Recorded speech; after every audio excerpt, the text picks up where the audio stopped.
اس کا آغاز ہوا اسرائیل کی مذمت والے ٹویٹ میں. نہ کریں اللہ کی قسم, ایک ٹویٹ کی نیچے اللہ اسرائیل کی میں خدا کو گواہ بنا کے کہ جب میں نے یہ ٹویٹ کی کہ عمران خان صاحب کیوں مذمت نہیں کر رہے اسرائیل کی ایران والے اس سارے واقعے کے بعد, تو مجھے لگتا تھا کہ آ جائے گی ٹویٹ کچھ نہ کچھ عرصے میں, ایسا بھی کیا ہو گیا ہے.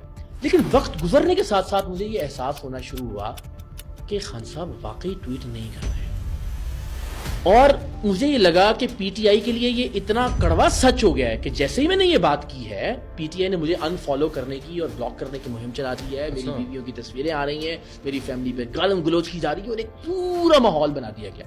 اور میں پھر بھی دیانتداری سے سوچتا تھا کہ عمران خان صاحب شاید ٹویٹ کر ٹویٹ کر دیں. اسرائیل کی مذمت کی پہلے بھی کرتے رہے, تو یار اب کیوں نہیں کریں گے؟ تو سارے ہی کر رہے ہیں, تو کیوں نہیں کریں گے؟ اور جب یہ ڈاٹس کنیکٹ ہونا شروع ہوئے کہ جب سے ٹرمپ کے صدر بننے کی امید پیدا ہوئی, آپ جانتے ہیں عمران ریاض خان صاحب کی اور باقی سارے یوٹیوبرز کی ویڈیو کہ جی دسمبر میں کرسمس سے پہلے کرسمس کے بعد ایک ٹیلی فون کال امریکہ سے آنے والی ہے, اور یہ کال 25 دسمبر سے پہلے آ جائے گی. اب آپ اس کو ایک ہفتہ کہہ لیں, 10 دن کہہ لیں, اس سے زیادہ ٹائم, کہ وہ امریکی جنہوں نے عمران ریاض صاحب کو یہ انفارمیشن دی کہ جی فون آئے گا, انہوں نے عمران خان صاحب کو بھی کہا کہ سر فون آئے گا, آپ نے مہربانی کرنی ہے, کیونکہ سارے سینیٹرز میں سے اکثریت وہ اسرائیل نواز لابی ہے پوری, تو آپ نے مہربانی کرنی ہے کہ ہاتھ کھولا رکھنا ہے اسرائیل کے اوپر. یہ میرا ایزمپشن تھا جو وقت نے آہستہ آہستہ ثابت کیا. آپ دیکھیے, میں نہیں کہتا کہ عمران صاحب غدار ہیں, میں نہیں مانتا کہ اسرائیل نے ان کے اوپر کوئی انویسٹمنٹ کی ہے, میں نہیں مانتا کہ ان کے سسرال کا اس میں کوئی کردار ہے.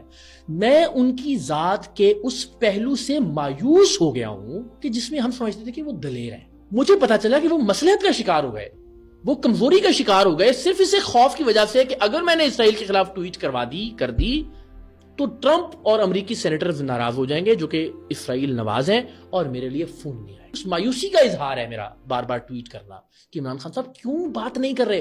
ایران پر حملہ ہوا, قطر پر اسرائیل نے حملہ کیا, اس کے بعد 20 نکات والے معاملے پر بہت دیر تک پوری پی ٹی آئی چیختی چلاتی رہی اس کے خلاف.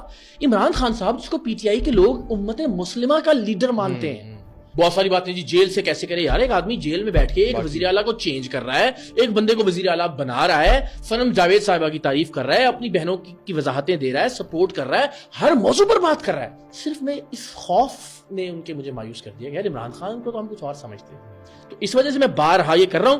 اس کا ریئیکشن پی ٹی آئی نے بہت زیادہ دیا, اس میں پھر ضمنی بہت سارے اختلافات جو باتیں میں کھل کے نہیں کرتا تھا کبھی, اس لحاظ اور مروت میں کہ یار لوگ ناراض ہوں گے, تو لحاظ اور مروت بھی ختم کر دیا ان لوگوں نے. الٹیمیٹلی آپ کس چیز سے گھبراتے ہیں؟ آپ بد زبانی سے گھبراتے ہیں, آپ کہتے ہیں یار فیملی پہ اٹیک کریں گے. آپ نے سب کر لیا, آپ نے ان فالو کرنے کا بھی بڑا جی بہت سا جی جن بنا ہوا تھا جی پی ٹی آئی کا, کیا فرق پڑا؟ وہی اتنے اسی تعداد میں فالوورز آج بھی موجود ہیں, ریچ بھی کم نہیں ہوئی آپ کے ساتھ.